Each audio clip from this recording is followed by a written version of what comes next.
Welcome to Autism and Entrepreneurship, the podcast where we share real stories of neurodivergent individuals turning their unique talents into thriving businesses.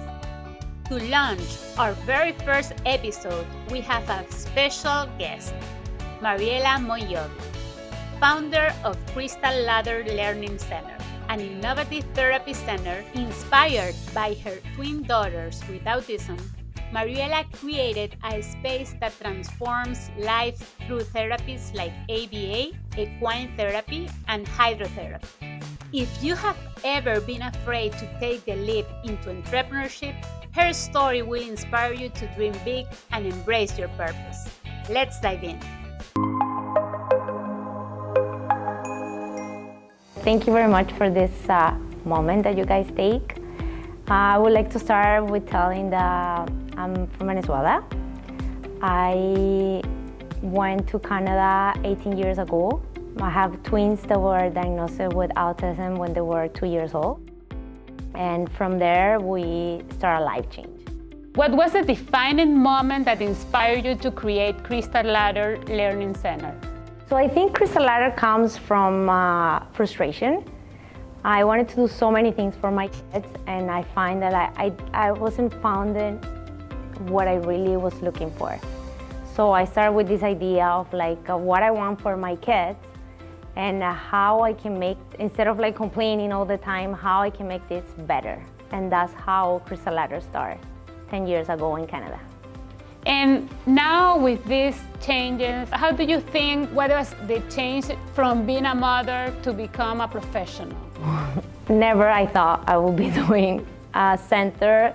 Never I thought I would be working with kids. I went for school for business administration, but I never started nothing by myself. And when all this started, I started with the idea I wanted to do a daycare. That's how really Crystal Ladder started. I wanted to do a daycare that had a classroom for special needs kids. And we found the place and everything, and as we started the process, I started realizing that I want something different. I believe on many therapies. So I wanted to do everything into one roof, because as a mom, I thought it was very difficult being able to do everything that I wanted to do and driving all day around. So that's how my idea of Crystal Ladder started. Mariella, what were the biggest challenges you faced when you started Crystal Ladder? And where did you start it? So we started in Canada. I think the biggest challenge that I faced, it was meeting the parents and start listening to all the stories and being I don't know, it was hard because I was going through the same process, but sometimes I wanted to kind of oh, I went through that, don't cry, don't be sad, just start, do something. And sometimes people don't listen. They want to learn their own way. So for me, it was hard to kind of understanding that I can give advice, but I need to let people go through their own process. Understand, of course. And how has being both a mother and entrepreneur in autism field shape your perspective? So I think it's been a lot of challenge, and for me, I've been learning a lot. I did this with the whole idea that I was trying to teach them so many things, but I realized I'm the one who's learning every single day something different from all the kids. So sweet, it's true. How did you research and prepare to develop your comprehensive program offering? That's a good question. I don't have the key, or I don't have the perfect research that I did. I started this as a mom, and pretty much I've been trying everything with my own kids. And everything that is being working with them, I wanted to apply to all the kids. So that's how I started developing all the programs that we have here at the center today. And now that you know that every kid is different, did you change every program that you offer? So all the because programs, of that? Yes. Mm-hmm. And I have to say, because I have twins, I experienced from day one that every single kid is completely different, because I try always the same thing with both kids and I get different results. So from day one, I knew and I learned and I see that every single child is completely different. However, I always tell the parents, you need to try, because you don't know what is going to be the click on your own child. So I'm the believer that you need to try everything and that everything helps. I won't say like something helps more than other therapy. I feel like all of the therapy, as long as they all have the same purpose, that is for the kids and not for the business, it will help the child. And how do you ensure that all your programs, ABA, speech therapy, hydrotherapy, etc., work together?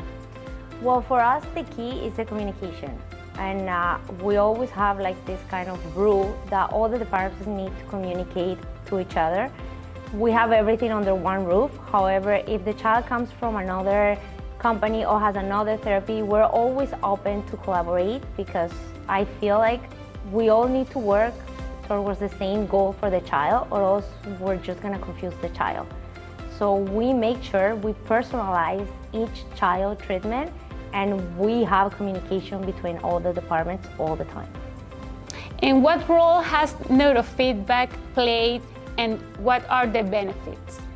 So I started neurofeedback with my kids when they were 4 years old. They were really bad sleepers. So I started the treatment on them, and then with the time, like I was impressed of seeing like all the changes that I see with my own kids, and I wanted to get certified and get the equipment, and I did all that for my kids because I want to continue doing what I was doing with them and the neurofeedback.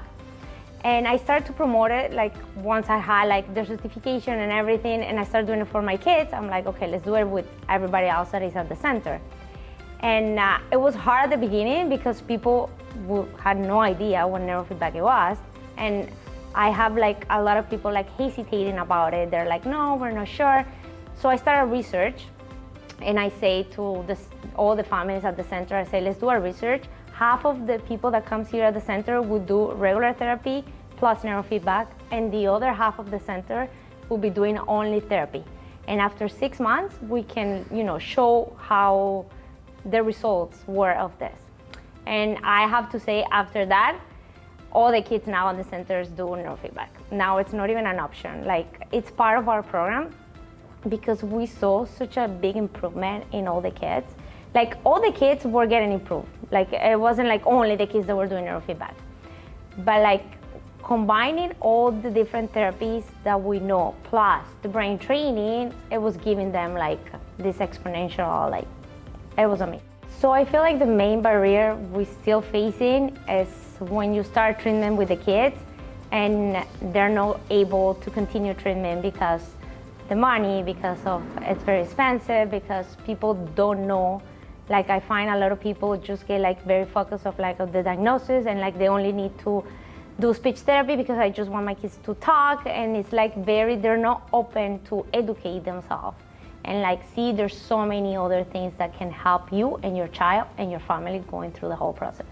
So that's like my main barrier that I still working on that, because I want to be like, nah, it's not like that, like wake up, it's not the end of the world. This is just like, it's a beginning of a different world, but it's not the end of the world. And I imagine that the expectative of the mother, of the parents, when they, take the kid to the center, they have their own expectative. Yes. How do you manage that? Because they have to be realistic, no? Yeah, and I feel like that's because I'm my mom and I went through all this. I'm always trying to be very clear with everybody, and don't give like false expectations of like what's gonna happen. But I'm always very optimistic that something is gonna happen. Maybe it's not gonna happen where you expect, but something is gonna happen, and everything is gonna get better. Things are gonna be different, but everything, they're gonna get better. Like, there's always a better day. And in your center, from what age you accept the kids, or until teenagers, or where are the ages that they can when go? we start the center, we take the children as little as they come. We don't need a diagnosis. Like, we start them as soon as the parent have like a concern and they wanna start in therapy, they want to start being like more sensory, like they feel they have something missing. We don't wait for the diagnosis. If the parent is ready to start, we are ready to start. We specialize on every single child is not about a diagnosis. So we would try to fill the gap that we see on each child. When we start, we were kind of like, we have to choose an age bracket because we don't want to mix kids that were like teenagers with little kids. So we start saying like, you know, we're going to start from 3 years old, 2 years old to 13 years old. But because this started for my own kids, now my kids are 18 years old. So as they're been growing, the center is been growing also. And now we have like different projects. Now we are growing with the kids are growing with us. We're kind of starting having like more life skills programs. We're thinking about, we're having a food truck right now and we're gonna give them like job opportunities. So we're like one step ahead of, I won't say the business, we're one step ahead of giving them what they need. And how do you manage the financial aspect to make these services accessible for the families? So I try my best to give discounts as much as I can. At the point that I have to be out of the office or else I will give everything for free. I'm not allowed in the office. Like I have somebody doing administration because I can't, I don't have the heart. That's what 2 years ago we decided to start our non-for-profit organization, which is Show Me Your World Autism Foundation. And the mission of this organization is like to provide families financially support so they can do all these therapies that is really hard. Because it's hard to see when a child is improving and they have to, you know, finish therapy because they can't afford. Understand. And do you have a special story that particularly moved you over the years, like a successful story that you can tell us? I've been seeing so many great things.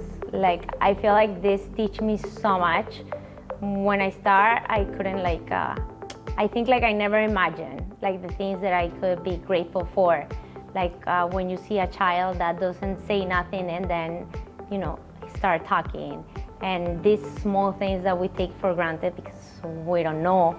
And to be like on a daily basis on the life of this child, I really feel they teach us to see the world in a different way. And that's like amazing. I feel like my own story, it's like every single day I see so much improvement for my own kids that it's like what keeps me going. You were talking about how the project has been changing, and how do you feel that the landscape of the services that you offer have changed since you started Crystal Ladder? Well, like I said, we started thinking we're gonna open a daycare with a classroom. Now we have like 4 centers in Canada. We have a farm, we have a food truck, and we have 3 centers outside of Canada. We have one in Miami, one in Panama, and we're about to open another one.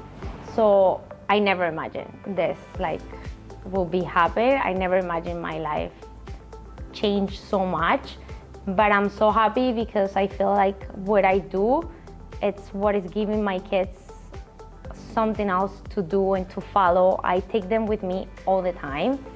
And I can proudly say like what I promote, it's what has been working and I can show people. Like the mothers that are like so desperate that they don't know if things are gonna get better, if their child are gonna be better. I can tell them like, look at my kids, look at everything that I do with them, and look how they're being developed so much. And sometimes it's not like the ideal that you have in your head, but to see like it can be done in a different way, it gives you so much hope. And your 2 daughters have different autism, right? Level of autism. Completely. One is verbal, the other one is nonverbal.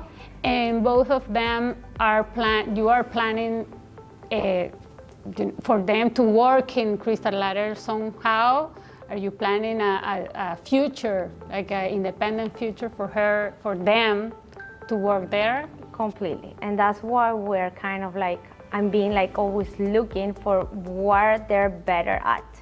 Like when we did the farm, my first idea was like, oh, the kids can work at the farm. But then as we start going, because my kids love the horses, but they only love the horse. They don't love anything else about the farm.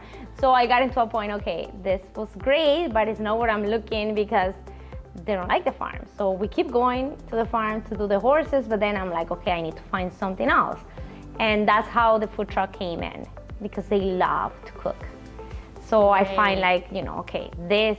We did like a week of trial, and I was amazed because at one point I was like, I'm not too sure. They may be gonna be scared because everything's gonna be hot, but they were like so good. I'm like, okay, now let's do this, and let's do hamburger, and let's serve people.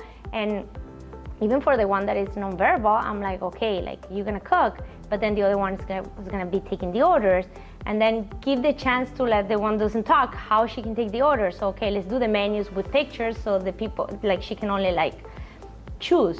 And she did amazing. So it's all about like, don't say yourself, no, it's not gonna happen, or no, it's gonna be impossible. Try to make it happen the way it will work for them.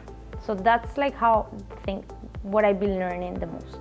And did you teach them by yourself all of that, or you hire people to teach them to do these kind of things? Yeah, so I have like a great team, I have to say it. Like behind me, there's like so many people involved that they have like this passion, and like they will always say yes to my craziness. Especially my family. Like I always say like, let's do this now, and everybody's like, okay, yes. And you see like the therapists start creating like, let's do the pictures menu, and let's do this. So it's kind of like I have the idea and I put it on my head that it needs to happen, and then I have like a whole team that support me and help me to make it happen. Yes, we really believe that the support of the family is essential for an entrepreneur. So we are proud of your family as well to make this happen. Well, I feel like I run by example. I'm not the person that it goes around too much, but every time I go around, I'm always with my kids. So I feel like I don't want to say things works when I don't have like being successful with my own kids. So that's been my key. Like I make sure whatever I say to people, I can make it happen in my house. And how do you stay updated with the latest research and developments in autism? So I try to attend everything. I'm always like on Google and try absolutely everything. Like when I see something, when I know something exists, I need to try. And I always try with my kids. And how do you ensure that your team maintains the high standard that you really want for the company? So I always try to first talk a lot with them and like saying, because I have to say, it's like two different words when you are like a mom and when you are a professional, because professionals are run by the books and like what they think it's gonna work. And it's been like a little bit of challenge, because sometimes I'm like, okay, it looks great in books, but in real life, it's not how you guys think. It's not that easy. It's a lot of work, because it's like try to make them see the other part that they're missing. But I feel like with the years, there's been like more and more communication, and there's been more like, okay, I understand your part, now you try to understand my part as a mom. And I try that they also understand and see and support the parents, because at one point I feel like the parents need more support than the kids, because if the parents don't get involved and the parents don't get the support, it doesn't matter what you do at the center with the kids. So I make sure my team understand that and take that as a priority. And again, as an entrepreneur, do you feel that you failed in something in your years of experience? Do you think that you regret that you didn't do something, or did you fail doing something? Just for everyone to know that, you know. So I feel as a human being, you always feel that. It doesn't matter how great you do things, you always feel you can do better, you always regret about something. I try to don't get stuck on anything. If something goes wrong, next. Great. And I don't like to think about the future, I don't like to think about the past. Like, I'm not gonna worry what my kids are gonna do in 10 years. I'm worried today, and I'm making sure they have something to do in 10 years. But like, if I start just all the time being worried, like, oh, and how about if I did that? Or how about if I started 10 years ago? Or how about if I knew about this? I will only get stuck on that, and I will miss the precious moment that I have every single day with them. It's true. And what are your plans for expanding Crystal Ladder? No more Spanish. No, I think we're big enough. Now my plans are like focused more in what my kids need today. Like I say, like now I want to work on the food truck project, and making sure, like, I'm there for the families that are starting, and be the example of, like, the kids grow, the kids can have like a job, the kids can develop many skills. You just need to give them the right path, I'll say. And what advice would you give to other parents, considering that, starting a new business in autism or a neurodivergent individual? What would be your advice for them? I feel like I only give one advice to the parents, and it's educate yourself. If you don't know nothing about this, you're not gonna be able to help your child. If you think there's gonna be the perfect therapy or there's gonna be the perfect center that you're just gonna leave your child and they're gonna return another child, that never gonna happen. Like, educate yourself, get involved, and like start knowing your own child, because you are the only one who can actually advocate for your child. How has running Crystal Ladder changed your life as a person and as a mother? I think it makes me like a better person, empowers me, give me like a purpose, a mission. Like, I feel I have so much, I learned so much from it, and every single day I don't feel I go to work. I really enjoy what I do. And what keeps you motivated during difficult times? My kids. That's like my only go. When I see them, when I see where they have achieved, and also I can see in other kids. When I get to the center and I see, like, even if it's a little improvement on any child, for me means like a lot. As a mother of the neurodiverse twins, what message would you give to other parents who wants to become an entrepreneur? So I feel like we tend a lot to complain all the time because our kids don't have as many things as we want sometimes. And we talk a lot about being inclusive in a world, but sometimes we don't find that. It's much of like, we say we're inclusive, but there's so much to learn about it. My message is like, don't complain that much and do something. If you feel that there is a place that don't know how to handle certain situations, don't go from there like being mad about the place. Try to understand they don't have the education they need. So you need to educate them and make this world a better world for our kids. Thank you, Mariella, really. Thank you for your time, for being here, and for show what you have done and the amazing job that you have done and still doing. So we are very grateful for your job and your project. Thank you. It's been an honor. Growing. So say hi to your twins too. I will. Thank you.